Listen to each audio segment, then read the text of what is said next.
"Willow, when are you coming back?" She hugged me tighter than usual. Her and Rash were going to their so-called job. Willow never told me what her job was, only that I should worry about being a kid and going to school. Ever since the news of a virus spreading around the country, Willow had dropped out of college, leaving her dream of being a doctor, in order to take care of our mother and I. Our father had passed away a few years ago. He was a businessman who used to work with Mr. P in the entertainment industry.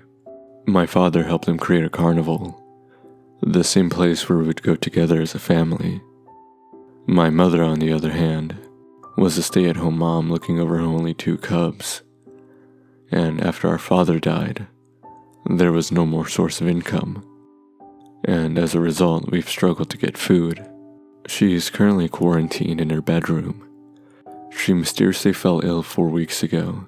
She came back one day inexplicably tired and exhausted. Willow told her to stay home, since going to the doctor would be another big expense for our family, something that neither Willow or our mom would be able to pay. Willow still hasn't told our mother she's dropped out from her studies, but then again, she's too tired to notice. Don't worry, Winter. Me and Rash will be back later tonight. We're just going to get a few groceries. I don't want my little sis to starve now. By the way, I brought you this. She pulled a stuffed teddy bear from behind her. He'll protect you whenever I'm not here. I know it's not much. And before she even finished, I gave her a hug. To me, this teddy bear was the best gift I've ever received. She hugged me harder than usual, almost as if this would be the last hug she would give me. "What's its name, Willow?" I asked. She hesitated, looking for words. "Why don't you call it Mr. Stitchy or something? You know, we have somewhere to be, Willow," Rash responded with a bit of impatience. The name quickly caught my attention. Mr. Stitchy. "Thank you, Mr. Rash. From now on, he will be named Mr. Stitchy." "Oh, I am so honored to be of assistance," Rash said. That's his way of saying you're welcome. Rash may act like a stubborn jerk, but he means well. He cares for you and me, Winter. Deep down, I know he does. With one last pat on my head, Willow and Rash left for the city. I stayed in my room playing with Mr. Stitchy. I didn't realize that I had spent the whole day playing with Mr. Stitchy, ignoring my own hunger, enjoying the time I had with my new friend. It was nighttime before I realized that Willow or Rash hadn't come back with the food they had said they would bring. Willow never came back. I don't know where it came from, but it doesn't seem to be malevolent in nature. It actually seems to be very curious. Every night I would light a candle. They were a gift from Willow. She told me to light a candle whenever I felt scared, and it would scare the monsters that lurk in the dark. This creature just appeared as a blob in the corner of my bedroom. I could only make out one red eye. However, this shadow creature seemed to be attracted to the light. It would just sit there in the corner, staring at the flame. It didn't give off a scary vibe. It hadn't done anything to me or tried to do anything, so I decided that I would make the first move. I moved the candle closer to me each night, and sometimes I would take a glimpse at this creature looking at me. I tried not to make direct eye contact, since I didn't really know what its intentions were, or what it was doing here. On the 5th night, I moved the candle as close as possible to my bed. I didn't see it immediately, but something deep inside urged me to look under the bed. I slowly got off my bed, and gently got down to take a look under my bed. I could faintly see one red eye staring at me. I was paralyzed in fear, but the creature just stood there, looking at me. I slowly moved my paw forward, but the shadow creature scurried away. I had lost my chance of making contact with it. That is, until I saw it near the candle, this time actually taking a form. It was less than 5 feet away, and I could start to make out certain features of this creature. It had extremely long arms and legs. It was easily over 7 feet in height. I asked it a question. "Do you like the light of the candle?" Amazed, I took a step forward, but it quickly became a blob again and hid behind my drawer. It's alright, I won't hurt you. My name is Winter Wolf. What's your name?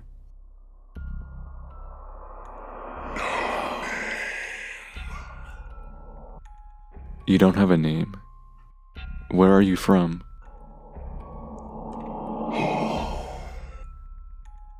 This is your home. As I said that, the candle flame went out. The creature said, and with that, it left into darkness.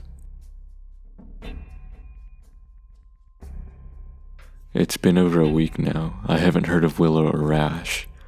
I've been using the rest of what we have left to eat to feed my mom. She's starting to get a bit restless, her fever worsening. I believe she's starting to hallucinate too. I wish Willow were here. She'd know what to do. With the free time I had, I visited the local library to learn the history of the property my family lived on. The town was deserted. The rumor of a new virus going around must have made people paranoid, and so they decided to stay home. The library was still open, so I took my time researching information on one of their public computers. Surprisingly, only one newspaper article was still archived, but it had the information I needed. The property we lived on was once a farmland over 100 years ago. There used to be a family on that land. They had an only child that would spend their time playing in the fields. He was a very young boy who was between 8 to 10 years old. The country at the time had been in a very long war with the neighboring country, and in the winter of that year the land got invaded and the family was caught in the middle of the turmoil. Their home was struck with multiple cannon blasts. The parents of the child never made it out, but by some miracle, the boy had survived. However, by the time they could help him, the shrapnel from the cannon had completely disfigured most of his face and made him completely blind from his right side. He was able to live a normal life, though he was always teased and was nicknamed Stitchy No-Face due to the apparent stitches that held his scars. The weirdest part of the story was that his body was found mysteriously on the land, that his family died, exactly 1 year after the incident. This would have been obvious to doctors or anyone at the time. He simply died from hypothermia. But here's the catch. Another set of footprints were found where his body laid. They weren't any type of footprints that came from an animal that walks on all fours. It was determined that the footprints were from a bipedal walking person. But what remained unexplained was that the footprints led away from the body into the woods. They seemingly have no origin other than the body. So basically you had the boy's footprints, which lead to the body, and the second pair of footprints that lead away from the body. So it seems like the boy laid down in the snow to die, and something came out from inside him and walked into the woods. Then 50 years later, the property would be owned by my great-grandma. This was all the information I needed to know. Now I know why it seemed to be afraid of me and attracted to the light. On the 6th night, I had removed Mr. Stitchy's head, removed the filling from inside of it, and removed an eye. I lit a candle and waited for it to come towards the light. I saw it materialize from the ground. It slowly said, "I made something for you, see?" I pulled out the head of Mr. Stitchy and I laid it slowly on the ground as an offering. The shadow creature eyed the head curiously. "Go ahead, try it on," I insisted. The creature got inside the head and materialized in a human-looking shape, with incredibly long legs and arms, a single eye looking through the head of Mr. Stitchy. It looked directly at me, and I could feel that it was trying to thank me. It looked back at the light, staring, attracted to it. "It was a gift from my sister, and I wanted to give you something that you had lost. So I gave up Mr. Stitchy to give you a new face." Mr. Stitchy. "Do you like that name?" I asked. "Yes." The fire from the candle blew out. It became restless.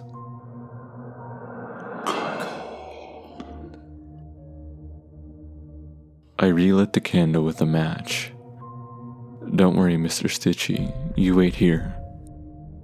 I brought back a collection of 5 candles, lit them all and formed them in a circle around us.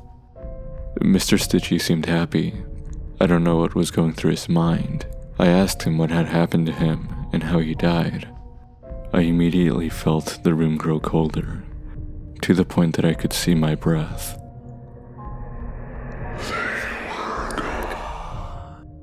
It said, and it lifted its arm towards the candle, and a small purple orb appeared in the middle of them. All of a sudden, I was teleported to a different timeline in history. It was winter, yet I didn't feel any colder than I did a few moments ago. As I looked around, there seemed to be a pile of wood in the distance. I started to place the pieces together, and realized that this must have been Mr. Stitchy's old home. In the aftermath of the war, I wouldn't have known this was the house if I hadn't studied the history. I heard slow yet heavy footsteps in the snow behind me. I turned around to see a younger Mr. Stitchy. It made sense now. He wanted to see his family's home one last time.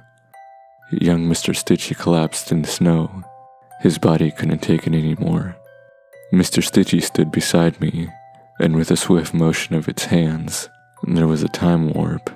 It was now nighttime. Mr. Stitchy and I looked at the corpse of him. That was until something in the sky caught my eye. It looked like an owl on a broom. It soared gracefully in the sky. It landed right beside the unmoving body of young Mr. Stitchy. Oh my, what terrible tragedy has occurred here? A life like this with no story to hear. No worries, my dear, for I have a remedy in this book. Soon you'll have a new look.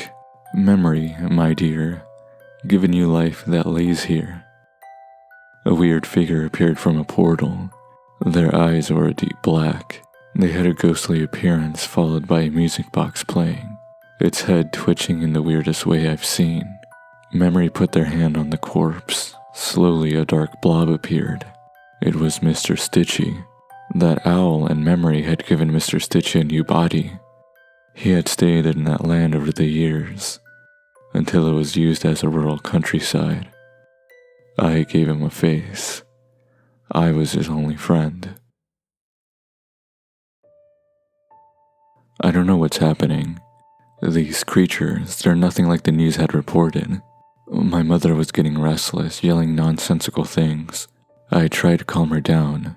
She grabbed my hand and said, "Fine, Willow," and she suddenly just stopped. I had thought of the worst, but she was still breathing. I stayed in her room for a while, until I heard a knock at the door. I went downstairs. The knocking was harder this time. I went up to the door and tried looking into the peephole, but I could not make out who it was. All I saw were 2 glowing yellow eyes. "Hello? If anyone's out there, please announce yourselves. If you're looking for my mother, she's unable to answer the door." For the longest of moments there was no noise, not even a peep, until the door slammed hard, pushing me onto the ground.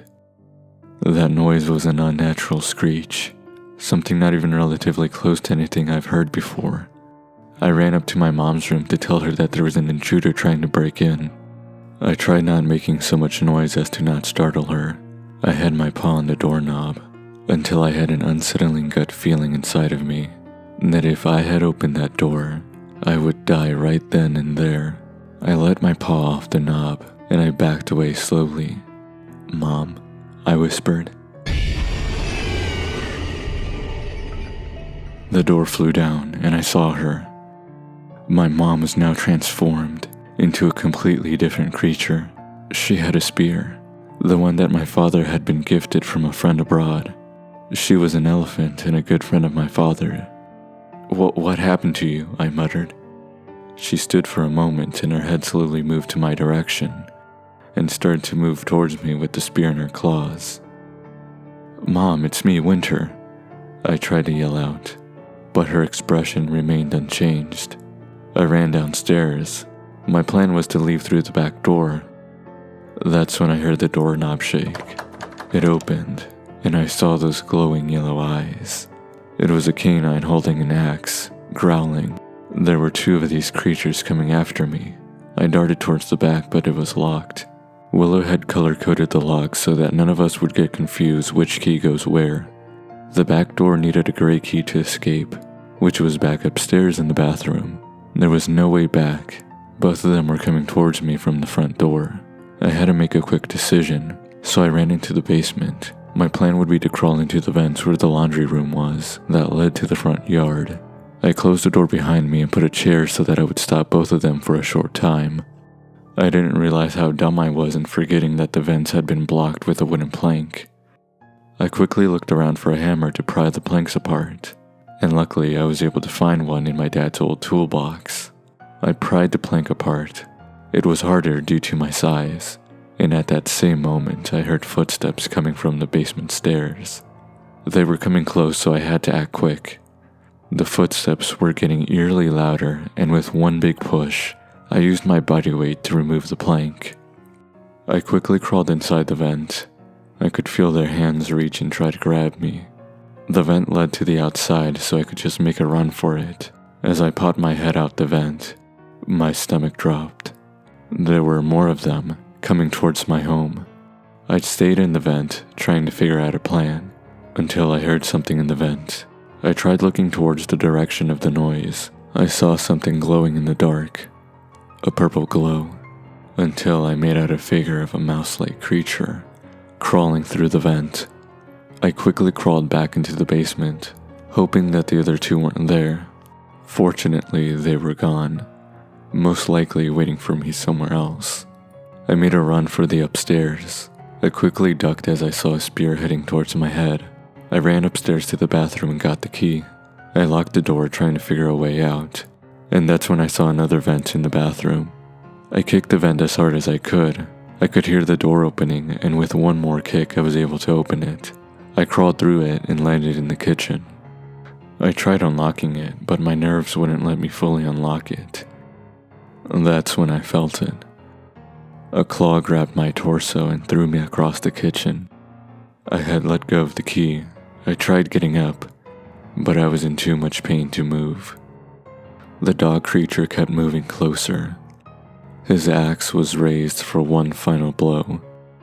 I braced myself, and then I looked up, and I saw the dog creature's body was on the floor, at least the top half. The bottom half was still standing, blood spraying from it until it finally fell. Mr. Stitchy was standing behind it. He had saved me. The creatures were still focused on me.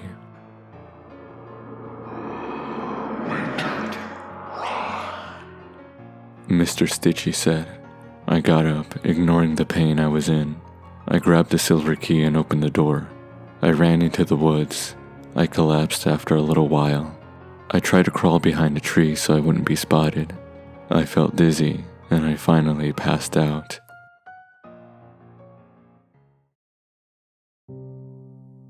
I woke up with a drip of water falling onto my nose.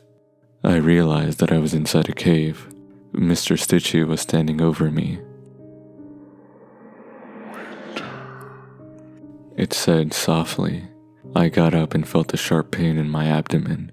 I put my hand over my stomach and saw that I was bleeding. I was able to stop the bleeding with a technique my sister Willow taught me. I tore a part of my dress and wrapped it around my abdomen. Thank you for saving me, Mr. Stitchy, I said. But I could tell something was bothering him. He kept staring at the wound that the dog had inflicted on me. It was getting colder. I told Mr. Stitchy that I would go fetch something to light a fire. There was already firewood, so I assumed maybe there were people still here. I left the cave and saw that the campsites were very familiar. The cabins were the ones our father would take us to. They seemed run down as if something had passed by, or if someone or a group of someones left in a hurry. I tried opening a door into the cabin. Slowly I opened it. I fell down when I saw the figure of the creature in the cabin. However, it was not moving. I noticed that the arm was gone. Mr. Stitchy said. My eyes were now fully adjusted to the light. and I saw the horror of what the forest was hiding. Scattered were the remains of other people. It seems as though SHEEPY and Mr. Stitchy had a confrontation with each other, and people were caught in the middle of it.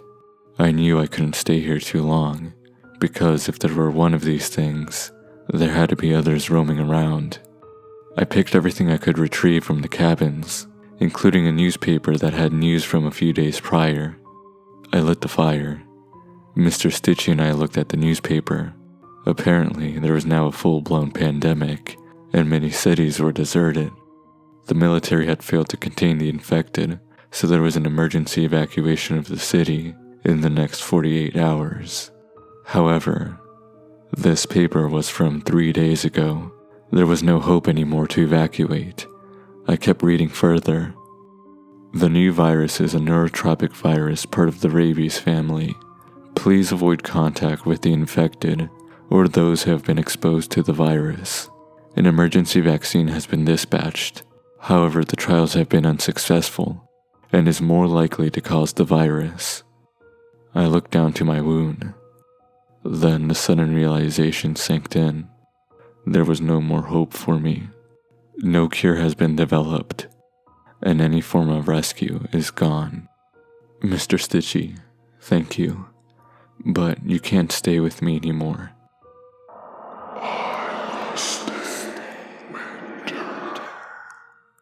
You can't. This wound will turn me into the creature you fought so hard to protect me from. I pointed to the corpse of Sheepy.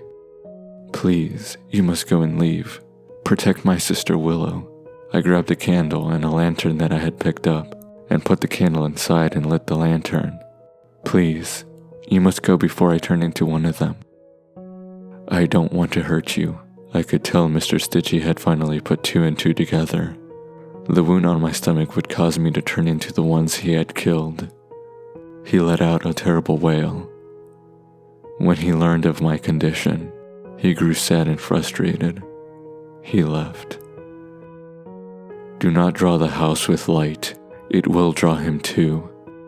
If anyone is still out there, avoid this place. I may have already become one of the infected. You must leave and do not light any candles. Mr. Stitchy will attack out of frustration. If you are reading this, Mr. Stitchy, I'm sorry. Please don't worry about me anymore. I have moved on to a better place. I am unable to control my actions and emotions. If I am ever close to harming anyone, please, don't hesitate, Mr. Stitchy. I won't be the same Winter as the one you had loved a long time ago. I heard one more thing on the radio that had been left behind in the forest. The plea for any survivors who were alive, and then it cuts with screaming in the background. And the all too familiar sound Mr. Stitchy let out. I can barely hold my sanity intact. Once in a while I would hear about something that would not be infected, something completely different. Someone began to disrupt the countryside. The descriptions of the witnesses matched his look. I never saw him again.